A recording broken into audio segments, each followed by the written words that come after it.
great to be with you all. It's really a pleasure. I'm thrilled to welcome you to tonight's podcast. My name is Glen Meakem, and this is episode number 2 of Forever with Glen Meakem, the podcast about living a good life and leaving a great legacy. I'm recording this live on Monday, June 30th, and we hope to have it out on YouTube tomorrow night, July 1st. But this is our special 4th of July, very informative and somewhat patriotic, very patriotic, in fact, podcast. So I think you'll enjoy it. Tonight's show, I will talk first I will provide for you a patriotic, inspiring, and unifying, non-political, unifying and sobering story about the beginning of the United States of America, the beginning of the United States Army, the beginning of the Revolutionary War. And it's a story that I guarantee you know parts. If you grew up in the United States and went to school, you know some parts of this story, but you don't know all of this story. And so I've definitely got some surprises up my sleeve, which I think you will really enjoy hearing about. So that's the first thing. The second thing, I have a special guest tonight. His name is Bob Fragasso. He's the founder, chairman, and CEO of Fragasso Financial Advisors. And he is good. This show is about living a good life and leaving a great legacy. Well, guess what? He's going to talk about finance and about money, smart investing. He's a professional in the field. I've known him for many, many years. He really knows what he's talking about. And we're going to talk about different stages of life, managing money, managing investments, and some of the things we all should worry about, and not just worry about, but actually act on so we don't worry. And that'll be Bob. And then I'm going to talk with another terrific entrepreneur. Her name is Shelley Murray. She is founder and CEO of Rescuing Photos, which is a photo and memory organizing business company. And she's going to talk about how she helps a lot of people organize and save and share all their family memories. And really, forever is about, well, this show, Forever with Glen Meakem, it's about living a good life. It's about saving and sharing and being proud of your legacy. And Shelley has some really good thoughts on that. Finally, I will wrap up with a teaser. I won't tell you what it is now, but I have a very special podcast coming up in 2 weeks.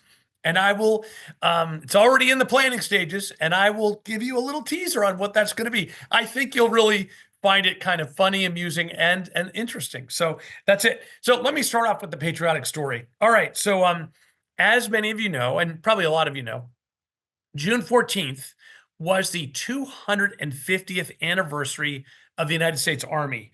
And some people on both the political left, my left, and the political right, my right, looked at this as a political event. And I just want to tell you, it should not be a political event at all. It should be an awesome thing for all of us. Why? Well, this matters to me because I'm a U.S. Army veteran, and I'm also a Gulf War veteran. I volunteered twice. I volunteered to join the Army, and then I volunteered to go to the Gulf War.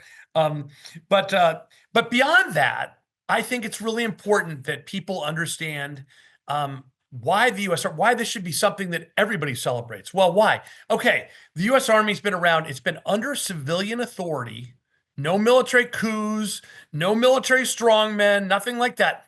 Under civilian authority since the day of its founding 250 years ago. That is an extraordinary feat in human history. Nobody, back then, 250 years ago, nobody would have thought that was possible. Okay. It's also the best and most successful army in the world. Okay, yes, it won the American Revolutionary War, giving the United States of America its freedom. It won the Civil War. The U.S. Army definitely won the Civil War, freeing the nation, freeing the United States from the tyranny of slavery. And it won, it helped along with our allies, it helped win the war in Europe, it helped win the war in the Pacific too, but especially in Europe. The U.S. was really I have to give credit to the Marine Corps too in the Pacific. It was the Army and the Marine Corps in the Pacific and the Navy. But in Europe, the European theater, the primary actor was the United States Army, with support from our wonderful key allies. And together, we were able to defeat Nazi tyranny and free Western Europe.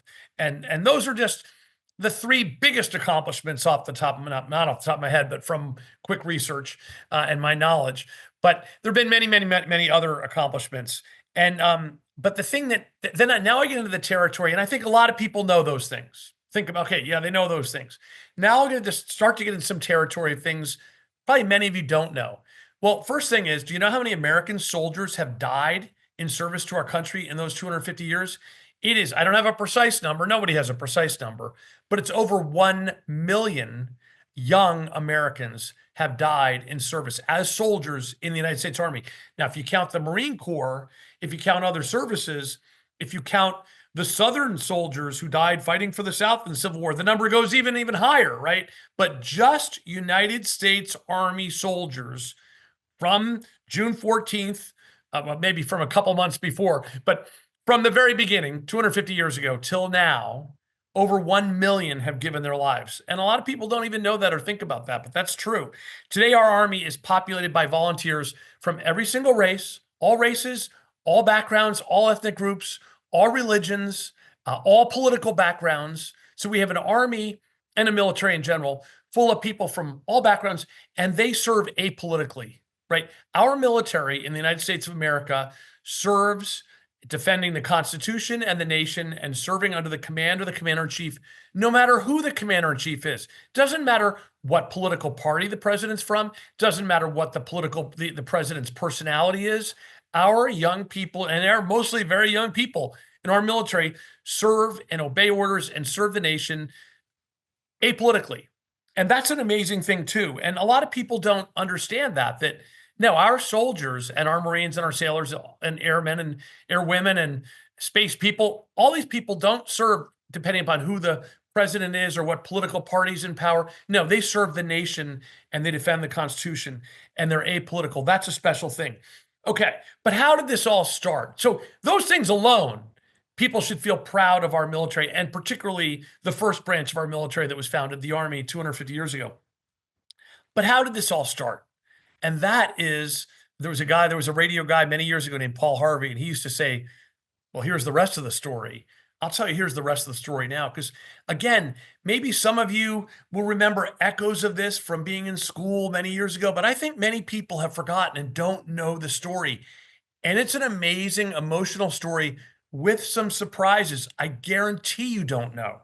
All right, so how did it all get started? Well, there was the American colonies were booming. The British colonies in America, the English colonies in America in the 1700s were booming. And there was this thing, the French and Indian War in the US, that's what it was called here in America. Globally, it was called the 7 Years' War. And in that war, it was a global conflict with a lot going on here in North America. I'm not going into the details, but it was basically from 1754 in North America. Globally, it was from 1756 to 1763. And in that war, the British Empire defeated the French Empire. And the colonies here in North America had because the French were defeated, had the freedom to start moving west. So that's what happened. But okay, by 1763, the British government was strapped for cash because they've been fighting for 9 years. And so what they do, and of course, one of the big beneficiaries was these American colonies, which were booming. They were booming. People were coming over from England mostly, but also from Germany, also from Holland, other countries in Ireland, even Scotland.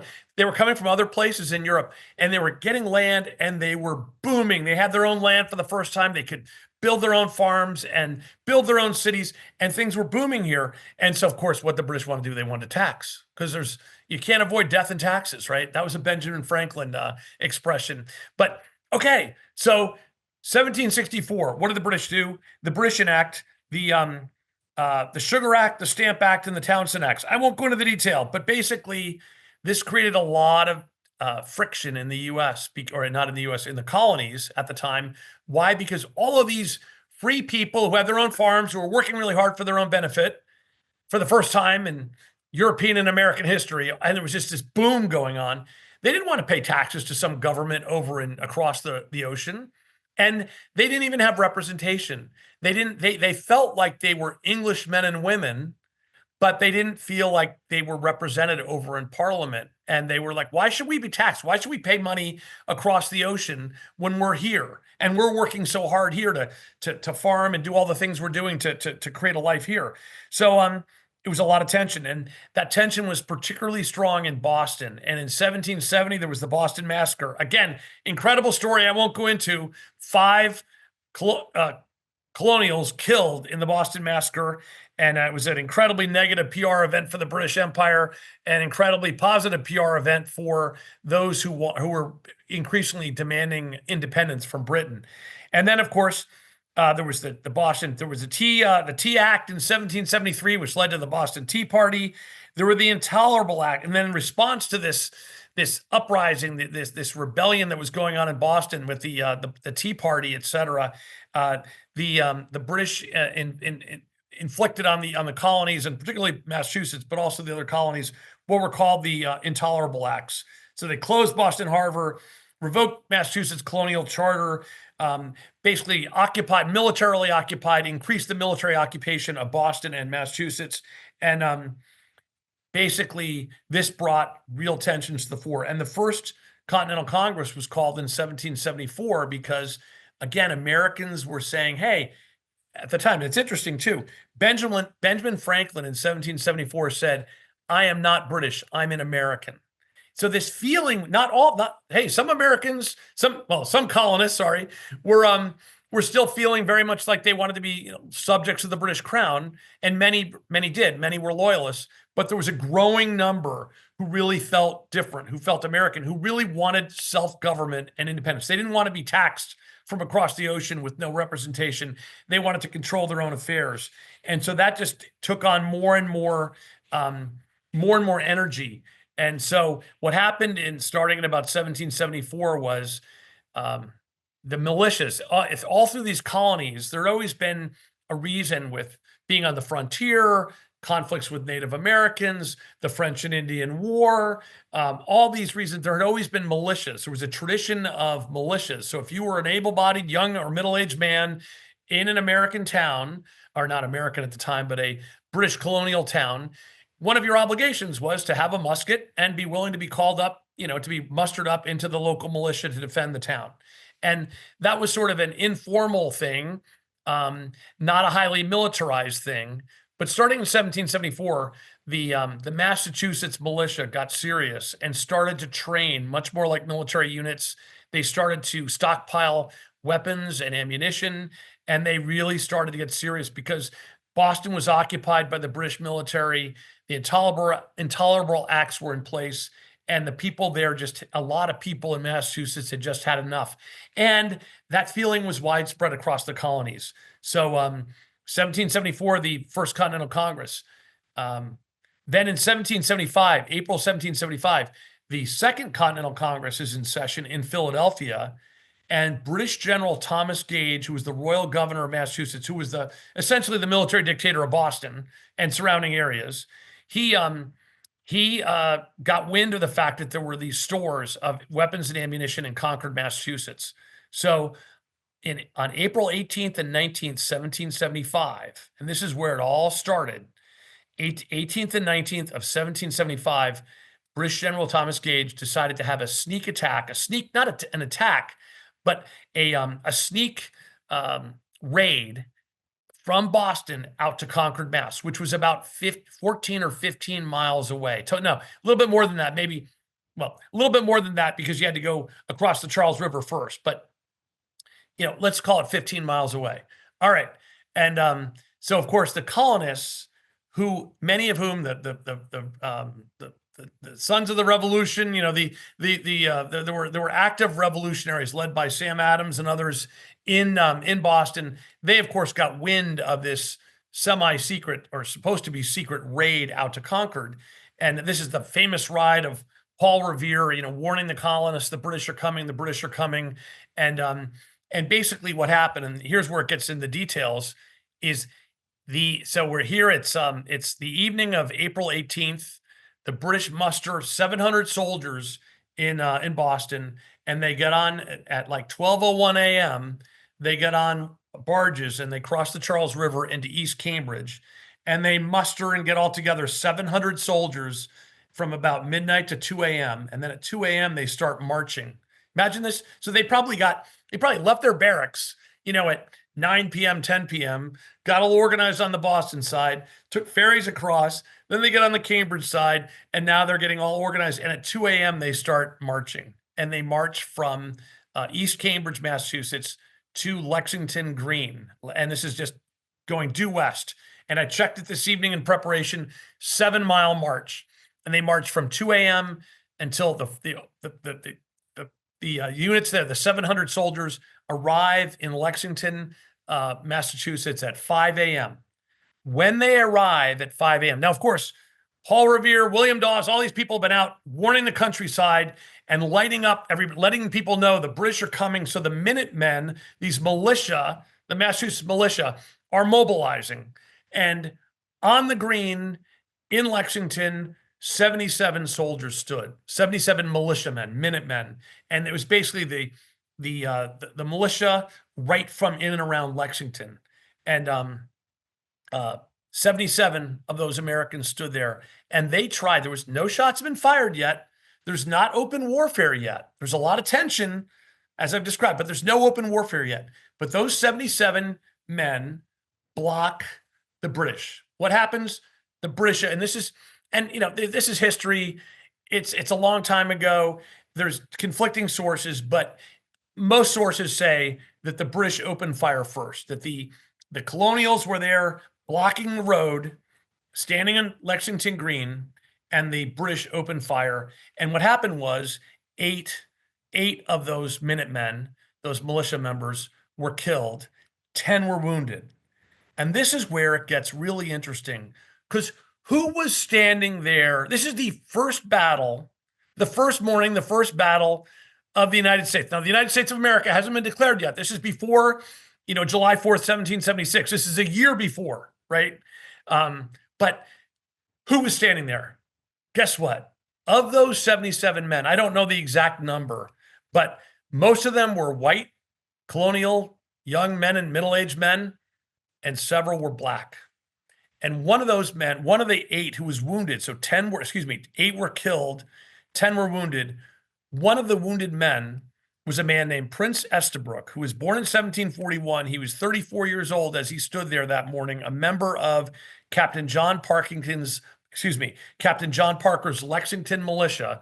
So he was a member of the officially organized militia for that area in Lexington, and he was wounded. He was shot in the left shoulder, but survived, and ended up, Prince Estabrook served in the Continental Army for the next, he was shot. He took him 2 months to recover, and then he rejoined the forces, and he served in the Continental Army for 8 years throughout the war, at which point he was freed. He was actually enslaved when the war started, and he was freed at the end of the war, and he returned to Lexington after the war and lived a long life as a free man. But I tell you this story because people don't even know this. I bet you very, very few of you know this, that America's never been a white nation. America's never been a single ethnic group. America, from its very beginning, has always been a diverse place. On the first day of our first war as our own nation, men who were black and white and also Native American stood together to fight the British. You should all know that. That's a unifying thought. And I think that people would be, I think a broader group of people would be very proud of America, very proud of American history. Our history isn't perfect, but if they understood how far back it goes and how diverse we've always been. So that's the big point. So anyway, at least that day, April 19th. So here it is, 5 a.m. This confrontation happens. The first shots are fired. 8 men killed, 10 men wounded, Americans, 8 killed, 10 wounded. And then the British march on, and they march 7 more miles to Concord. What happens when they get to Concord? And of course, this is 700 soldiers, remember. I don't believe any British soldiers were killed or wounded at Lexington. I'm not sure about that. Some of you may know, but I don't think anybody was killed, any British were killed or wounded at Lexington. So they get to Concord. And in Concord, there's now 400 American Minutemen, militiamen there, but they stay back and they watch. Maybe they don't even know that the shots were fired in Lexington at this point. They stay back, and the British get into Concord, and they search some surrounding farms. They find some weapons and ammunition and destroy them, but most of the stuff that had been there they didn't find because there had been enough warning that a lot of the material had been removed. But then what happened? Having gone through and searched 400 militiamen, Minutemen, there right by the North Bridge. And again, now the historical counts differ, but I would say the majority opinion is that the British opened fire on the Americans, on the 400 Americans. And then once that happened, that's the shot heard around the world. And then it was open warfare. And at that point, now the British are like, hey, boy, there's 700 of us. We've killed a bunch of these folks, and the numbers of these folks are swelling. And so the British start to retreat. They start a withdrawal under fire is what you'd call it militarily. They weren't trying to hold territory. They weren't retreating, but they were withdrawing under fire. And so all from the road from Concord all the way back 7 miles to Lexington. And imagine this. I told you, these guys, these 700 British soldiers, they're regular army redcoats. They're some of the best soldiers in the world, but they've been up all night. They've been marching. They've already marched. They've been up all night. They marched 15 miles. They've now had 2 skirmishes, and now they're marching back and they're under fire. And now all the warnings, all the Minutemen all over the countryside for miles and miles and miles around have heard about what's going on. The alarm bells have sounded, and there's now a convergence of all the Minutemen, of all these Massachusetts militia soldiers, these farmers and ranchers and whatever else who have been armed and who have been practicing and drilling. They're all converging on the road from Concord back to Lexington. And so a total of 4,000 colonial militiamen, Minutemen, gather and are shooting from the trees or attacking, in kind of guerrilla fashion, these soldiers retreating on the road. And it was really, really tough. Imagine what a long day that was for the British soldiers. So total 700 regular army troops of the British Army left Boston and crossed into Cambridge and marched all the way to Concord. Then they marched back to Lexington. The total killed, it's interesting, see if I can find this in my notes here, but the total killed, and so 700 British soldiers. And then when they got to Lexington, there were 1,000 additional redcoats, regular army British soldiers who had joined them from Boston to relieve. And so there was less, the British were able to get from Lexington back to Cambridge in a little bit better order and without so much death and destruction. But from Concord back to Lexington, it was a field day for the colonials. And basically, of the 700 original British soldiers, let me see, I'm just losing it here. There it is. 7 total British casualties, 73 killed, 174 wounded, 26 missing. So 273 total casualties out of 700 who started the day. American casualties, 49 killed, 39 wounded, 5 missing. So 93 total casualties. And the total number of soldiers involved on both sides, 700 originally for the British, 1,700 total. For the Americans, 77 stood there at Lexington, 400 originally at Concord at the beginning, but by the end of the day, 4,000 total. And so what came of it? I'm not telling the whole story of the American Revolutionary War here, but the power of the blood sacrifice. It's, religious people hear about this all the time in church and everything, but it's amazing what happens in American history, in human history, when people go out and fight and die, when there's a blood sacrifice like this, because the U.S., that was it. At that point, it was after April 19th, 1775, it was open warfare between the American colonists and the British. And the British became absolutely bound and determined to bring the colonies back into the fold. No more tolerance, no more Mr. Nice Guy on the part of the British. And the Americans, again, there were some loyalists. There was a lot of conflict even within the country. Hey, if you worry about there's conflict now, think about then. I mean, there was a lot of conflict within the 13 colonies, but I think a majority of the colonials wanted to have their independence from Britain, and it was open warfare. And so the Continental Army, the Continental Congress, officially, remember this, the battles of Lexington and Concord, April 19th, 1775. The Continent, of course, it took time to communicate back then. The Continental Congress in Philadelphia, they formed, they absolutely affirmatively create the Continental Army, the U.S. Army, what became the U.S. Army on June 14th, 1775. The Continental Congress appointed George Washington as the commander of the Continental Army on June 15th, 1775. He actually took official, he signed his commission on June 19th. In the meantime, the Battle of Bunker Hill, right after Lexington and Concord, the American, the Massachusetts, really, mostly Massachusetts militiamen, they surround Boston and they have Boston under siege, but it's very tenuous because there's this professional army there and they're a bunch of ragtag militiamen. But there's this major battle at Bunker Hill on June 17th, 1775, before Washington even got there to take command. But that was a bloody, bloody, bloody battle. I won't go into the details, but the bottom line is then Washington takes command of the Continental Army on July 3rd, 1775. Do you see why I'm talking about this? It's not just the 250th anniversary of the forming of the U.S. Army that some people thought was political. No, no, no. It's not political at all. It's our collective history. And it's ours in so many ways, including the fact that on the first day of the first battle, it was white men and black men and Native American men standing together fighting the British. And people don't even know that. We all need to know that. We need to know the history. You know, one reason I love my company Forever so much, and I'd even do this podcast, is I love family history. I think everybody should know the history of their family. I love the big history too. And I think that we should all know how our family histories fit into the big history. Because this is big stuff. I mean, think about how your life would be different if these events I'm talking about hadn't occurred. So what are the takeaways from this story as I wrap up this first segment of tonight's podcast? The first is standing up to the British. This is the most powerful empire in the world.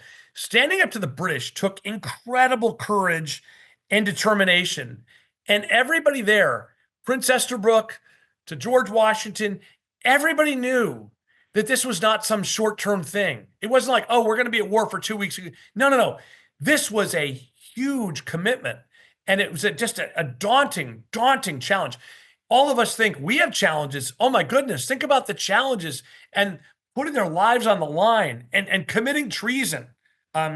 Total deaths, by the way, total deaths in the whole war. The British lost about almost 25,000 soldiers, about 8 or 9,000 to combat deaths, the rest disease, okay?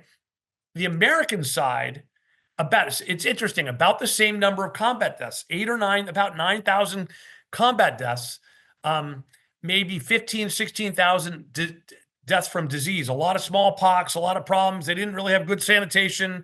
But then the other big thing that people don't know about is huge numbers. And I read an estimate today that the number is 19,000. But huge numbers of Americans who were captured died. The vast majority of American prisoners of war in the American Revolution died in captivity from disease, from execution because they were rebels, and also from just terrible, terrible treatment. Thousands of men, American men, were held in prison on prison ships in Brooklyn Harbor in New York. What happened is the British would sail these wooden ships back and forth across the Atlantic. And when they became not so seaworthy anymore, they'd keep them in Boston, in Brooklyn Harbor, in the Brooklyn, the Brooklyn Harbor there in New York, and they would use them as prison hulks, and they just let them rot there in the harbor, let the men who were imprisoned on them rot and die. And then when the prisoners died, they'd just throw them over into the water. And actually, an aside story. And I'm going to go. I have never visited this place, but there's an obelisk there in Brooklyn that honors all of these prisoners of war who died right there, American prisoners of war who died right there in Brooklyn. Thousands of them. When the U.S. government was building the Brooklyn Navy Yard in the early 20th century, they found thousands and thousands and thousands and thousands of bones of these prisoners of war, and they're in and a crypt there at the obelisk in Brooklyn.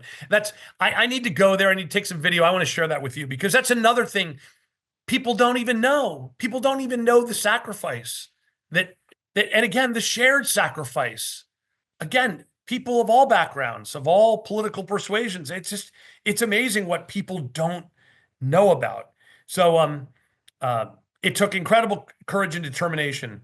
Our American Army was diverse from the very beginning. That's another key takeaway. Another key takeaway that I think is so interesting is to succeed, sometimes you have to think outside the box, right? Think about this.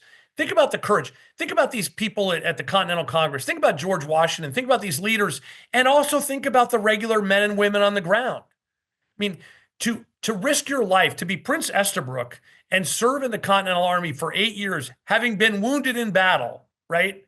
You've got to believe in something. You've got to believe that it's possible to create something new. Our leaders, Washington, Adams, Jefferson, all these guys, they had to believe in order to put their lives on the line and start this new nation. They had to believe that it was possible, that a new kind of democracy was possible, that the world's largest, most powerful empire could be defeated. Think about how they had to think outside the box. And then think a final thing, which is think how the British didn't think outside the box. How could the British have won that conflict? The way they could have won is never to have had the conflict. The British, the English aristocracy, had they been able to think outside the box and say, wow, we have all these other Englishmen now and others in the colonies, let's let them be full subjects or full citizens of our nation. Let's let them have representation in Parliament. Let's think of our nation as bigger than this little place in Europe. Let's think of it in a more global way, not in terms of conquering colonies and having dominion and whatever, dominating trade and stuff with our colonies and dominating them, which is the way they thought about it. No, mercantilism, etc. No, if they thought about it more as growing their nation, growing their polity beyond their normal shores, it could have been totally different. It could have been totally different, but they couldn't think outside the box. Finally, so I think it's worth that. It's worth us thinking in our own lives, in our own businesses. Are we missing the forest for the trees? Are there things we should be thinking about outside the box? Are there problems we have that we could solve if we thought about it in a totally different way? And then the final takeaway before I go to commercial break here is this, is that when you think about the kind of story I'm telling, the death, the destruction, the sacrifice, the 19,000 American prisoners of war who died in captivity, all these things, life was really tough. I think we don't appreciate today how good we have it. And we should all think about that. Life was really tough back then. And we have such possibilities, such opportunity, such privilege today, almost all of us. And we should be thankful for that. All right, this is Glen Meakem, Forever with Glen Meakem, and we're going to take a quick commercial break, and then we'll be right back with Bob Fragasso. What is forever?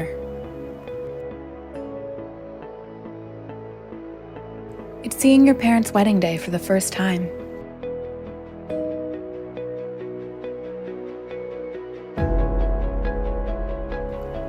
It's sharing a photo book with your grandma. It's being the author of your own story.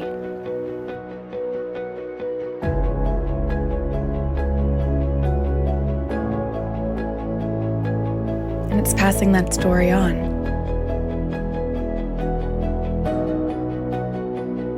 It's the first moment, the last moment, and every moment in between.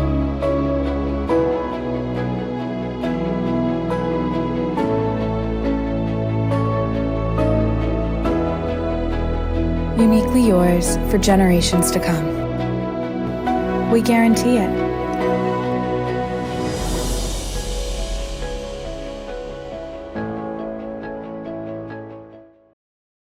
Well, Glen Meakem back here, Forever with Glen Meakem, and it is now my distinct pleasure to welcome a special guest. He is Bob Fragasso, the founder, chairman, and chief executive officer of Fragasso Financial Advisors. And Bob, welcome to the program. Glenn, great to be back on the air with you. Thank you. It's And great to also, have you. thank you for reminding us of the sacrifices of our founding fathers and mothers that allowed us to have the life that we have now, and all through our history. Yeah, well, thank you, Bob. I know you're a lover of history, and yeah, Bob's referring. I used to have a radio show many years ago, radio show and podcast, and Bob was a guest back then, and he's terrific. So that's why I invited him to be on tonight. And I he's also, appreciate of it. course, a real expert and life career. I think over 50 years now, serving people and helping them with their finances. So it's great to have you here. And that leads to my first question, Bob, which is, what as you've been helping people for many years with their investments, with their finances. And how do you think about it? How do you think about different stages people have in their lives, and how do you advise people in different? I know that's a broad question, but I'll let you run with it. How do you Absolutely. think about advising people in different stages of their lives? Let me continue to answer that question. Let me continue the thread that you began with your opening remarks. Uh, None of us, I believe, our founding fathers and mothers created an environment of independence and, importantly, self-determination. I don't think any of us want to rely on the government for our financial security. There's some people who fall through, and we need a safety net, and we could talk about that. But those of us here listening are probably wedded to the idea of self-determination, independence, and of course now financial independence. So the way in which we, our firm of 45 people, counsel our clients and our prospective clients is to take their future into their own hands. And the future is very evaluatable.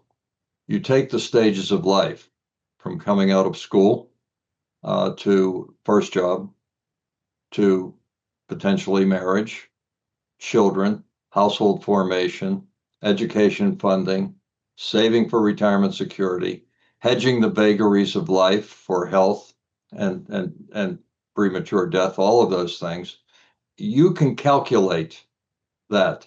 You can plan for hedging and meeting those goals.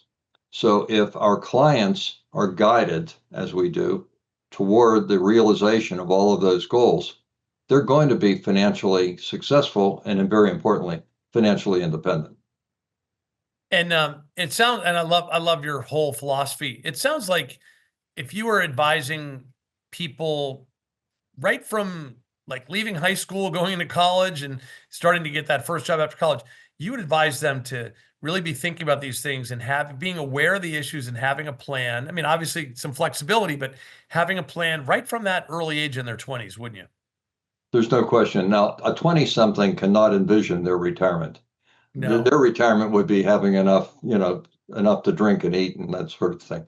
So that isn't the case, but they can start planting the seeds, and time and returns from the various markets in which they'll invest will help plant the foundation for that. So that what I would advise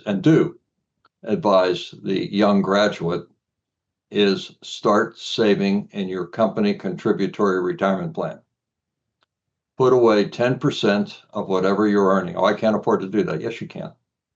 You can go through the things on which you are spending money, and you'll be able to pay yourself first with 10%. And the ideal way is to start putting it in the retirement plan and also build a cash reserve. Don't go buying high flying stocks. That's not the way to start out. And if you put that away over time, and we don't have time for me to demonstrate it, but I certainly could with graphs and charts, but nobody wants to see those. The difference that time will make in the amassing of wealth. Then when they get married and then when they start to have children, we can better quantify what they want their children to have their education pre-funded. We can calculate that. We can start to save. We can save in a tax wise way with 529 plans, et cetera. So we can go on and on from there. And then we can have people make financial decisions, the last comment on your question, make financial decisions in light of their financial goals rather than what's egging them on right now Do I have to go to Hawaii? Well, maybe that fits in, but we'll calculate that. Yeah, it's nice to have some interim goals, I guess. And aren't there some other things I recall you saying to me and other people around just even financial decisions around things like debt? Um, Even whether you're a young person in your 20s or you're in your 30s or 40s or all the way up, but talk to us about debt a little bit. I know you want me to use the phrase, so I will. There's good debt and there's bad debt. Good debt are the things that move you toward your objectives. So, for example, buying a car to go to work. And you can't afford to pay cash. Ideally, you pay cash or you lease it, and you'll be able to pay cash for the lease payment. But you need to acquire some debt for that. Buying a home so that you're building equity rather than spending money for rent. That's good debt. Bad debt is that trip to Hawaii and pay for it at leisure with a 16 or 22% interest rate that takes you 10 years to pay it off. That's bad debt. Bad debt retards your movement towards your objectives. Good debt furthers that movement. Interesting. Yeah. You got to make a distinction in your mind. You can't just react to something you want. Yeah, it's funny. I had my first car. I bought it. I know you're a veteran. Thank you for your service as well. And thank you, Glenn. And But when I give me was back on November 10th and we'll talk about the Marine Corps birthday. Go ahead. there, you go. When I, that's right. We talking about the Army birthday. But when I was in the Army, a young Army officer, I bought my first car, and of course, I did that with a loan. And I remember my loan at that. This was in 1986, and my loan percentage must have been, I don't know, 11 or 12% or something. And I just that car payment just killed me. And Mhm. I strained and strained to pay that off. And it was a 5-year loan, and it just hurt me so badly every month to be paying. I think it was about $300 a month I was paying, which was a lot of money back then, Oh, especially on my sure. salary. And so it just was such a strain, and I just labored and labored to pay that off. I ended up paying it off after about 2.5 years because I hated having a car loan, and I've never had a car loan since because I hated having that car loan so bad. But on the other hand, I did when I first started my first internet company, Free Markets. I had saved $100,000 and put all of that money. My wife and I put all that money into the business, but then we had a problem with one of our early employees who, unfortunately, I didn't know enough not to vest his shares, and there's a lot of lessons learned from all that. But the bottom line is, I then took out $100,000 of debt to help to buy part of his stake back, and which I was very glad I did. And that turned out, and that was risky at the time to take out so much debt to do that. But it turned out, I think, to be very good debt because I really believed in what I was doing with my company, and I was willing to take that risk. And I remember my wife and I talking, Diane and I talking, and saying, "Well, if this doesn't work out, I'll just get a job and we'll pay back the debt." But it was worth it to buy back a big chunk of his shares. Both of your examples are examples of good debt. And I think anyone today who's considering even good debt, if they find that, I remember being in an 18% interest rate that earlier on, because as we can all tell, I'm older than you are. If you need to borrow the money, you might find yourself in that kind of an environment. Well, that you can't control. But what you can control is how you seek out that debt. If you want to use a crazy example, you're in trouble, you're a businessman, you borrow from organized crime, well, you're going to pay 18% a week. That isn't the way to do it. But you can find a way to borrow money that might be a bit more economical than your first reaction for getting the money. So that's still what you're required to do, even when you're acquiring good debt, is to find the most economic or the most economical or the most handleable way to get it. And that's what financial management's all about. That's independence. You have the independence to do that research and make that decision. Yes, yes. So let me ask you this now. If I'm, let's say I'm a person who's in my 50s or 60s right now, which I actually am, right? I know that. Young 60s. And I'm getting ready for retirement. I'm not going to retire anytime soon myself, but I'm getting ready for retirement. And how do you think about advising a person at that stage of life on their investments and their money? It's the very same procedure. What, don't answer the question. It's rhetorical now to answer your question. What does retirement look like for you? What's the cost structure involved with that? What obligations will you have during retirement? What aspirations do you have during retirement? Well, we quantify all of that. Then we take what you have now, what you're going to save project to save between now and retirement, a reasonable rate of return. And if it comes together, it works. If it doesn't come together, it's an equation. What you put in plus what you earn should at least equal what you need in retirement, and potentially need more than that because you might want to leave a legacy to your family. So that's an equation, and we calculate all of that. And if it doesn't come out to be an equation, then we have to make adjustments, either with your expectations. You might work longer, you might spend less in retirement, or you might save more building up to retirement. Now it's in your control rather than, oh, I hope it works out. Yeah, so it's really important to actually quantify the financial needs and desires on the one hand, and maybe quantify the needs, the things you absolutely need, and then the things you want on top of it, right? And Absolutely, yeah, then prioritization. figure out, okay, with the assets we have and a reasonable rate of return, can we fulfill those needs? And then if the answer is yes, great, okay, and let's pursue the reasonable rate of return. If the answer is no, then okay, maybe What adjustments? we can, yeah, what adjustment? Maybe work a little longer, maybe cut down on some of the desires and wants and just focus on the needs. Maybe, it seems like there's a couple different levers to pull, and really no matter how old you are, right? Oh, it doesn't matter. If you're 80 years old, you still have objectives you want to solve for. It may not be your objectives. You might have charitable intent. You might have family intent. You may have obligations that came up. You might have a daughter that comes home with 4 kids after a divorce. That changes your picture, that type of thing. But I'm just using a graphic example. Sure. But your job is to articulate your goals and your desires. Our job is to quantify them and then get together, to you and I together, and to figure out how to accomplish it. There's a Marine Corps expression: adapt, improvise, overcome. Yeah, yeah. You And that's might get the answer the first try, but you keep working at it. That's interesting. I'm reading this interesting book right now. It's a famous book by Nicholas. I forget his name. Nicholas something. I forget his name, but it's called The Black Swan. And I could Google it real quick and get the author's name, The Black Swan. But he talks about these kind of unknown. I might be wrong. Was that Malcolm Baldrige? Malcolm? No, it's Nick. I forget his name, but it's okay. Nick something Talib, I believe. Okay. But it's called The Black Swan. It was published, I think, in 2010.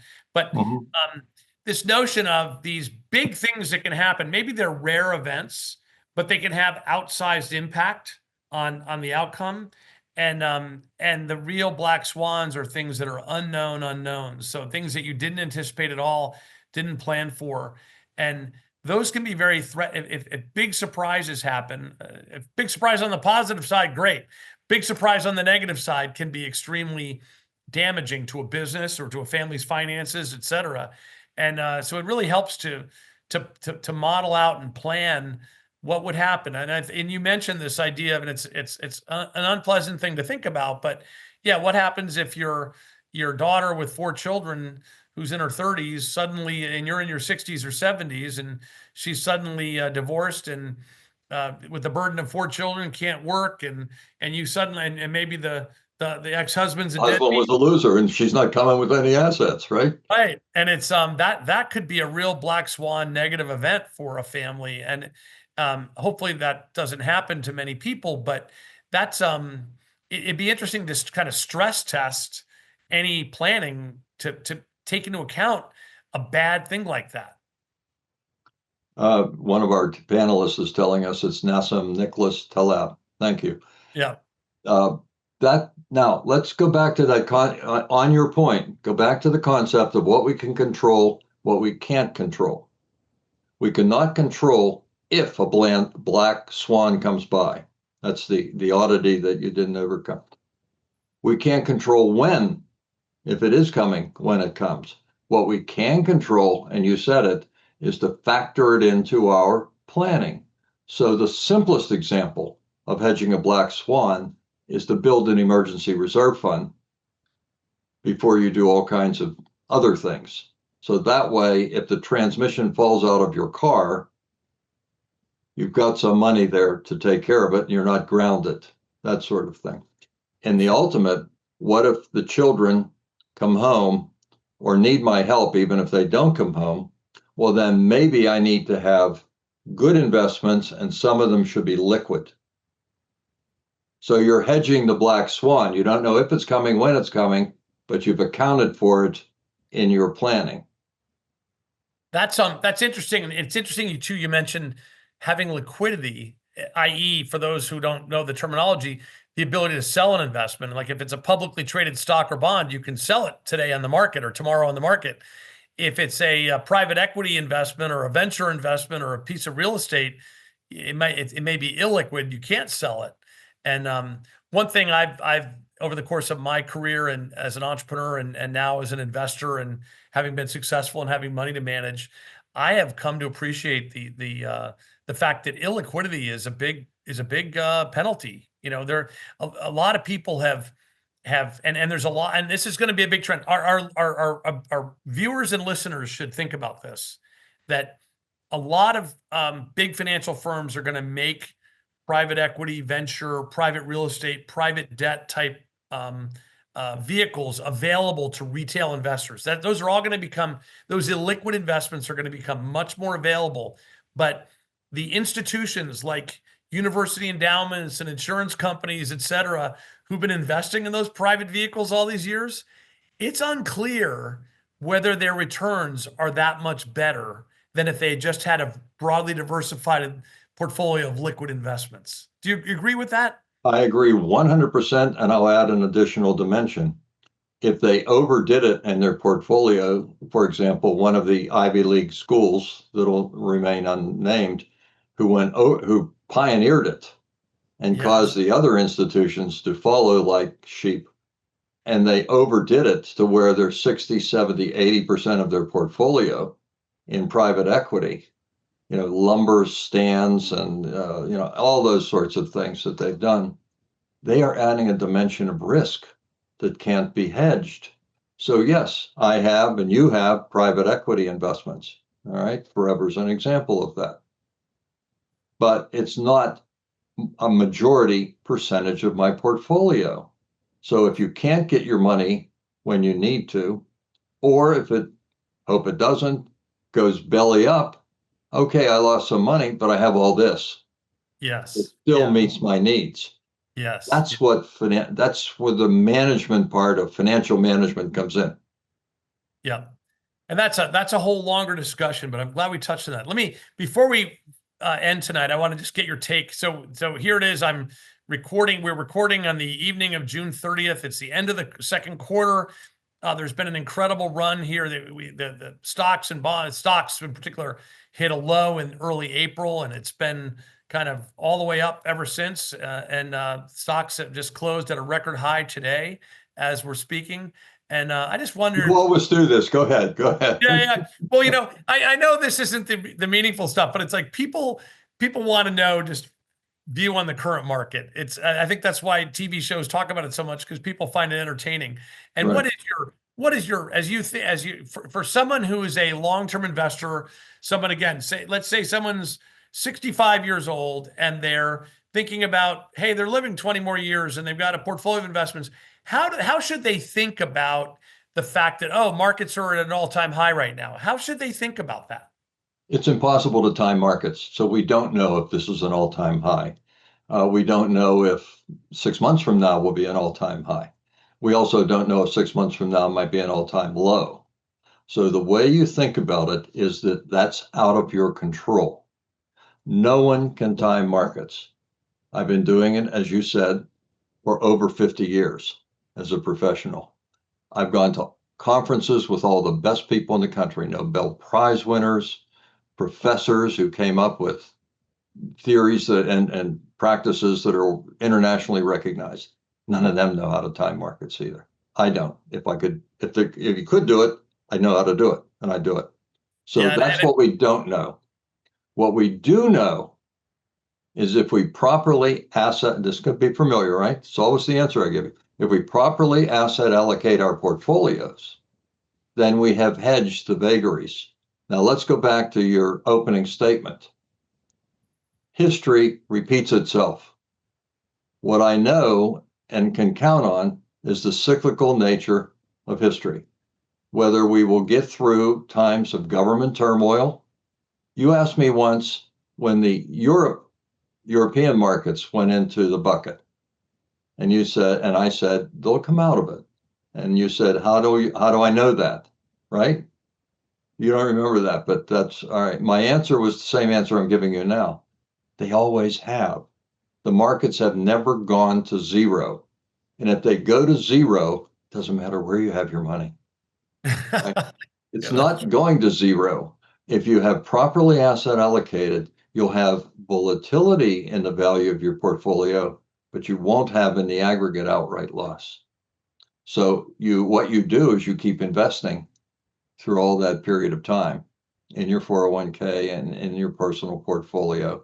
And if it goes down a lot, buy. Ours is the only industry when it put it on sale, nobody wants to buy it. They always want to pay full price. That's interesting. Yeah, nobody wants to buy when the stocks go down, but that's the time to buy. Well, listen, Bob Fragasso, it is a pleasure as always. Oh, Great it's good to be being with you, Glenn. Yeah, Thank you. thanks for being here with us tonight. And with that, we're going to thank you, Bob Fragasso from Fragasso Financial Advisors. We're going to go to a quick commercial break. At Forever, we're on a mission to digitize and preserve your precious memories. With the newest and most secure facility in the world, we offer the highest quality, highest value digitization service. We have state-of-the-art equipment and an expert team, so we can digitize anything. Old videos, films, cassette tapes, negatives, photographs, documents, even scrapbooks. Send us your old memories and we'll digitize them all. You'll be able to see and hear online, share with your friends and family, download wherever you want, and save for future generations. Of course, we'll also send back your originals. To start, go to forever.com. Yes, that's right, forever.com.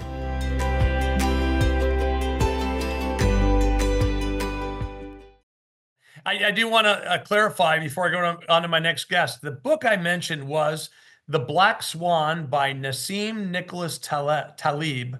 I think it's Nassim Nicholas Taleb. That's Nassim Nicholas Taleb, Taleb. Very, very interesting book. I will say it is not a 101 beginner book, investment book, or statistics book. It's a little bit involved, but it's a really, really interesting book. And actually, we covered some of the, not all, but some of the themes in that book. So The Black Swan by Nassim Nicholas Taleb. And with that, I want to go to my next and final guest for the evening. She is Shelley Murray. She is the founder and CEO of Rescuing Photos.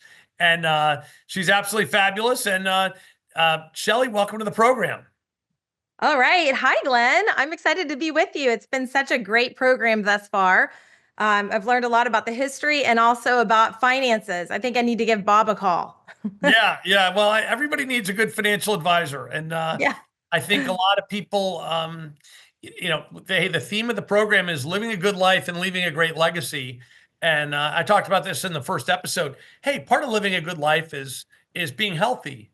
Part of living a good life is caring for your family and your relationships. Part of it living a good life is having a successful career, not defined by other people, but by what you need in your life to be successful. Part of being a good life, though, is managing your money. We all have to manage our money. And some people do. Some people are really good at managing their money. Some people not so good. But I tell you, I'm not so sure if you're trying to be a great leader. I'm not sure that you can go from being just not natural at leadership at all to being a great leader. I think you can improve your leadership skills, but money is totally different. You can go from being really bad at managing money and managing investments to being really, really good at it. But it takes learning and being willing to be coached and working with the right people. So yeah, I really think people need to learn how to manage their money, and that's another one of the topics we talk about on Forever with Glen Meakem, because part of having a good and successful life with a great legacy is managing your money well. So with that, so thanks a lot. But Shelley, let's talk about you and what you do, because you handle another dimension here, which is helping people to not just to find, to rescue, and then to savor and enjoy and share their memories. And what do you do for people? Yep, that's exactly what I do. Everybody has memories that are so important, but they're typically scattered and not well taken care of. And when they really stop to think about how am I going to hand this down to the next generation, they recognize they have a big problem. And that is what the solution that Forever solves. But I come alongside of people and help them with that problem, taking the most important things and making a story out of it, creating a legacy, bringing it all together into one collection, so it can be easily accessed and enjoyed in forever. One thing I start with clients is just having them think about if they had to do a photo fire drill at their house. And it's really kind of overwhelming. It helps them to recognize, wow, I do have photos and important things scattered in many places in my home, on many places online, in the cloud, on the computers. And it is really important that we take time, just like we're managing our money, that we learn how to manage our photos, because that is the thing that we want to hand down to our children. And go ahead. No, so photo fire drill, that means you're saying, okay, there's a fire. What are you going to do? What are you going to grab? Where are your things? Yep. And then when they start thinking about it, they recognize like, oh, I have these albums in the cabinet in my family room. I have all my VHS tapes down in the basement in a box that haven't been digitized yet. I have slides from, my childhood somewhere in the attic. And they begin thinking about, where this whole, where everything's living, and the importance of bringing it all together and gathering it so it can all be digitized and brought together into one collection. Yeah. And, Glenn, the other thing is, oftentimes I'll have people calling me that need help with maybe their parents' things, and then they don't circle back until it's too late. And then they've lost their parents. And sadly, it's now a rush. Like, we need to get this done for the funeral. And it makes me sad because the parents would have really enjoying their memories in their last days. And I find that so often that it's such an important thing for an older person to be able to go back and remember all of the things and actually enjoy the memories and seeing, their children on video, seeing slides of their childhood. And it's very meaningful and very powerful. That's my favorite thing about my business, is walking alongside of an older person and helping them with the technology that they are a little bit afraid of, that they don't really know how to do. But once I get it into Forever for them, and they are empowered to be able to see it on their app or their iPad, because Forever makes it so easy, they just feel just all of the love of all of that, seeing all of that together. And that's what really drives me in my business. Wow. So you do the work of helping people to gather their old stuff, the stuff in the basement, the stuff in the attic, and then also the new stuff off the phone. You help people gather all that, and then the platform you use to kind of consolidate everything, and so they can be organized and shared. The platform you use is forever.com, correct? Absolutely. Yes. You nailed it. Exactly right. So we do pickups. We'll go to their home and pick up the things, and then we drop it back off when we're finished with all of the process. But we use Forever as the platform, the storage platform.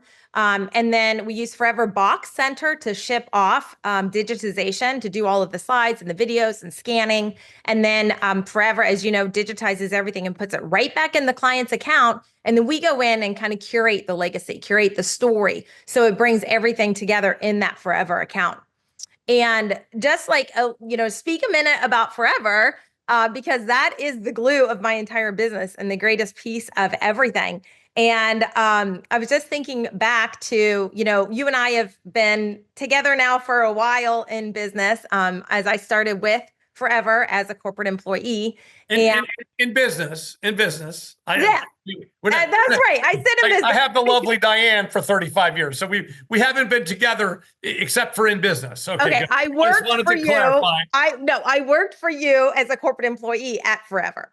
And I just remember the first time when you were explaining Forever Storage to me, being a place that we can keep everything together, all of our digital photos, videos, audio files, and documents in one location permanently was really a game changer for me because I had hard drives of photos that I was really worried about losing, that I knew that, these hard drives could crash. I knew that I had to keep backing them up. And with Forever, there's no more backing up. It's just getting into Forever and let the Forever technicians handle it and take care of them, of all of the things that need to be taken care of. So those files will live on. And I was just thinking about when Forever first started and what a great thing it was for all of us, and something that every family needs. Just to clarify, and you were an early employee at Forever, but Forever's now, goodness, we're coming up on, I guess, 13 years old. But when did you leave to start your own business? How long ago was that? 2019. Yeah. So I was there from 2013 to 2019. So I've been in business with Rescue Me Photos now for 5 years, but still a big part of Forever as a Forever Senior Executive Ambassador. Yeah. And, helping clients with Forever as well. Mm-hmm. Yeah. And then you have your own business, but you're using Forever as the platform to use. So, and you charge. And so when you go out in the market, you're actually charging, your clients, like an hourly fee for doing all this organizing work at their homes and gathering stuff and everything. But then you're using the Forever platform once as the platform and then how do people talk to me about, now you have a lot of experience with a lot of clients. You talk with a lot of people, obviously. Mm-hmm. Are people finding like you're a person and maybe you're not the king or queen of the internet? Are people finding it easy to use Forever themselves? Oh, yes, absolutely. That's, like I said, is one of my favorite things. So one of my clients, Jack, he's 98 years old and he is a whiz at Forever. You would love this guy. I'm so proud of him. He actually started uploading all of the video files. He had created all these video files over the years and he uploaded them himself into the Forever account. And then I kind of helped with doing some organizing and scanning work and some other things to really curate his collection. But I was just so proud of him. I just sat with him. I did an in-home visit. I sat with him, showed him how to use the platform, and he got it. So I use him as an example all the time that it really is easy to use. And as an ambassador, we have, lots and lots of amazing Forever ambassadors. And we come alongside clients and help empower them to utilize Forever and utilize the system. And it doesn't cost any more to have a Forever ambassador. And but we're there as a first line of support to help clients learn how to use it. And so a number of my clients, that's what I do. Mm-hmm. That's great. And then, so this client you mentioned, he had a bunch of video digitized that was on his computer. Well, actually, specifically for him, he created videos. So he had, I guess, scanned some photos and put them together in video format. He had like a video maker that he did. Yeah, but interesting point that really, to bring up with regards to, platforms, the video platform that he had used went out of business. So this is what we see that happens all the time. These companies go out of business, and that's something that's so beautiful about Forever with the Forever guarantee and the way that Forever is set up with like an endowment structure. We don't have to worry about that with Forever. But these other little companies go out of business. So he had used this video player and make these videos, and he now couldn't access them. So I came in and I helped get them out of that video player onto his computer, and then he uploaded them into the Forever account. We had a video streaming. He could just play and watch. With that video streaming, he was able to share a link, text it to anyone that he wanted, all of his family members. And then once they received that text, they could press play and watch. So, it was a great solution for his whole family. That is a great solution. And that's, I don't think a lot of people understand that their memories are at risk. Obviously, if old VHS tapes are sitting in a box in the basement, they're at risk because they could be lost. There could be a fire. It could be a flood. There's all kinds of reasons they could just deteriorate they're already deteriorating. In the mildewy, moist basement, they're going to deteriorate. Right. So so there's so many those old things, but then think about on people's phones, they have stuff on their phone. They don't even really know where it is. How it's being saved. They got to pay a monthly fee. they could lose the phone, they could stop Right. paying the monthly fee by accident, or what happens Yes. if they get older and they stop paying the monthly fee anyway? And it's just, there's all kinds, and then, oh, there's a bunch of stuff on a PC, and then the Right. PC crashes, or someone who's older has it on their PC, on their personal computer or their Mac, and they get sick and they're in the hospital, and they potentially die, and then the kids don't even know there's stuff on They that don't know it's there. PC. Mm-hmm. So many ways that all these precious memories can get lost forever. That's And exactly right. and the right thing Yep. to do is to, and that's why I started the company, is to solve that problem, is to give people a forever place. And that's why I bought the URL forever.com, because it's forever. And Right. and that way people's memories Well, are endowed and they're preserved. and you just hit the nail on the head. I mean, I oftentimes say to them, if you think that all of your family photos can be saved on one external hard drive, even a flash drive, and you put it in your drawer, something happens to you, I guarantee you, no one in your family is going to take that and say, oh, let's look at this, because there's just so much emotion that happens upon a death. And there's just so many things that happen that get cleaned out. It's not until about 2 years later that you really start thinking about, like, oh, I wonder where. And by that time, the desk drawer has been cleaned out. So it is so important to have a photo plan now, to be thinking about, what is my photo plan? How am I going to have all of these things to hand down to the next generation?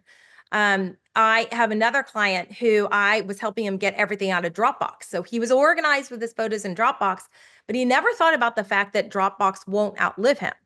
And I was explaining Forever Storage and how this is the only place that will actually outlive you based upon the guarantee and the endowment, and how you purchase your storage with a one-time payment. This is not a subscription that's going to shut down when you stop paying for it. So he bought a terabyte of Forever Storage, and then I helped him get things out of Dropbox and into his storage. And I really had a great relationship with this guy. He was great. He's retired. I think he was like about 75, or yeah, around there. But we would meet on Zoom and I would help him on his computer. He lived out west. And very, very sadly, on his birthday, he had a heart attack and died. And it was really sad because his family member, I didn't hear back from him. And then I was in touch with his family members. And I was just thinking how amazing it was that he did all of the work to get everything out of Dropbox. He got it in forever for his family so they'd have access to it. And I just feel like that's a really amazing story. It's very true. Like, he made a photo plan and he got it done. So He it's made important. a photo plan, he made a memory plan, and now his legacy will live on. And I people ask me sometimes, well, Glenn, and they know me, and they say, and actually I got this question, I didn't get to answer it in the first episode of the podcast, but people ask, they say, well, Glenn, you're a Christian, you're a churchgoer, God knows you, you believe God knows you. Why do you need to worry about these? God knows you. Why? God knows all your memories. God knows your heart. Why do you need to worry about, saving these things and organizing them and everything? And I said, well, the answer is very simple. It's like, well, yeah, God knows me, but my grandchildren, God knows all those photos and all those memories. My grandchildren don't. My great-grandchildren don't on this earth. Exactly. And Yeah, if it's you important. want your family to know the memories, to know the story, to know the history, That's and you right. want not just your children, but your grandchildren, your great-grandchildren, your great-great-grandchildren, That's right. you got to take steps like this man you're talking about who took all those steps. And I told the story. I think I mentioned, I mentioned I'm a veteran. My great-great-grandfather was a soldier, a young 19-year-old in the Union Army, in the American United States Army in 1864. And I know from family lore that hmm he was very proud of that service. And my dad, when he was alive, said that he had actually seen a photo of this man, of my great-great-grandfather in uniform. But that photo seems to be lost to the family and to history. But imagine how amazing it would be right now if I could go to a Forever account and pull up my great-great-grandfather's Forever account and see photos of him in the American Civil War, watch a Right. video of him talking about his experiences, maybe watch a video of him talking about his faith. Imagine how awesome that would be. And that's what this gentleman you're talking about, he Yeah, understood that vision. He did he that did. for his family. Yes, And absolutely. Mm-hmm. And even if the family isn't focused on it now, if in 10 years or 20 years or 50 years, Yeah. they can search and find that account and get access to that information. It's And amazing. oftentimes, right, I 100% agree. Sometimes family members say, well, I don't think my kids will care. And I'll say, well, they may not right now, but when they get older, they will, or their children will care. And that's me with my story, because when I was younger and my grandparents were around, I was too young to really care. But now I value every single thing I find of them. The scrapbooks behind me, those albums my grandmother made, and that's part of my story and my why. That now I've preserved all of those digitally in forever so they can be accessed and shared by my family and future generations. So I feel like I did my part of taking, what she did and made it digital so that it can be shared. But it's valuable to me now, and it wasn't when she was alive. Yeah. Well, that's awesome, Shelley. It's important. You're terrific. And So people, before we wrap forgot- up, can I just show the picture that I want to show? Yeah, of sure, was show. Go on ahead your and show it. radio show when I was first working for Forever. I mean, this is a photo company. I thought, let me show this picture. So this will be fun. Okay. Real quick, here it is. Okay, this is when I was on the radio show many, many, many, many years ago. So anyways, Yeah. I thought it'd be fun to end on that photo. And now That we is have a great. podcast. That is a great photo. You were a great guest back then. You were a great Thank guest you. now. And Thank you. I think that was a younger Glen Meakem, but that's okay. It's good that everybody can see that picture, Yeah. And you look the same. You look fabulous, but me. I do not look the same, but thank you. All right, Shelley Well, Murray. thanks for having me on, Glenn. It How was do great people talking to you. If people want to get in touch with you, how do they get in touch with you? Oh, right. So my website is rescuingphotos.com.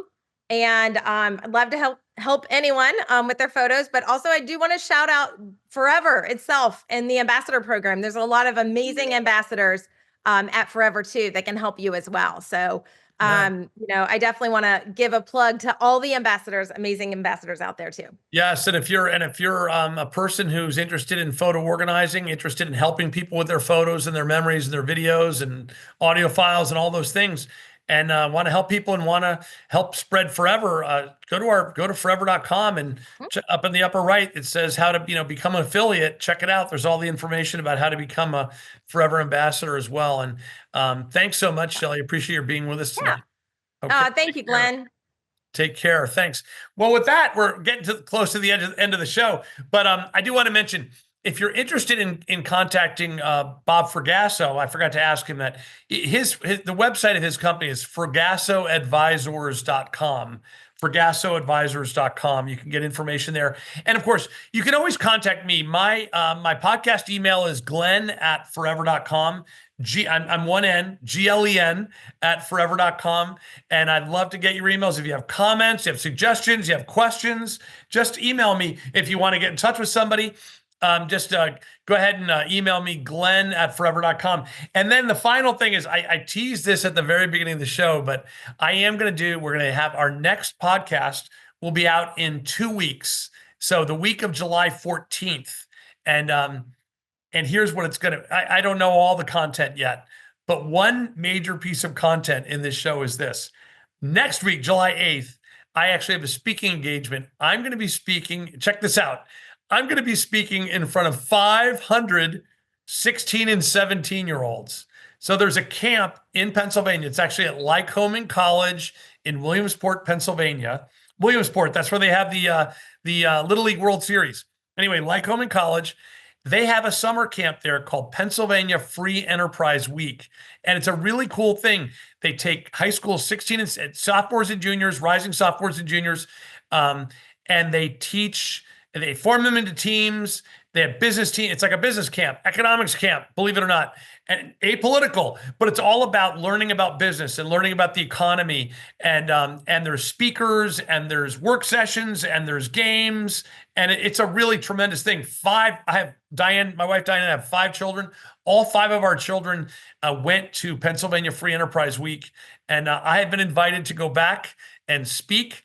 I accepted the invitation. So I'm going to be there at Lycoming College on July 8th in front of 500 16 and 17-year-olds. So I am going to be in the next podcast. I'm going to talk, and what I've been asked to do is give them my advice. Like, okay, Glenn, tell these 16 and 17-year-olds, give them your advice on life. So I am thinking hard about that right now.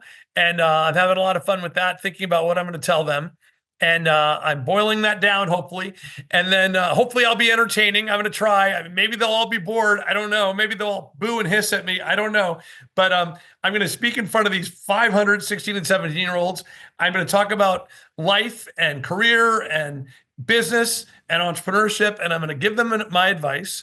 And I'm going to boil that down to, I don't know, 5, 6, 7 points.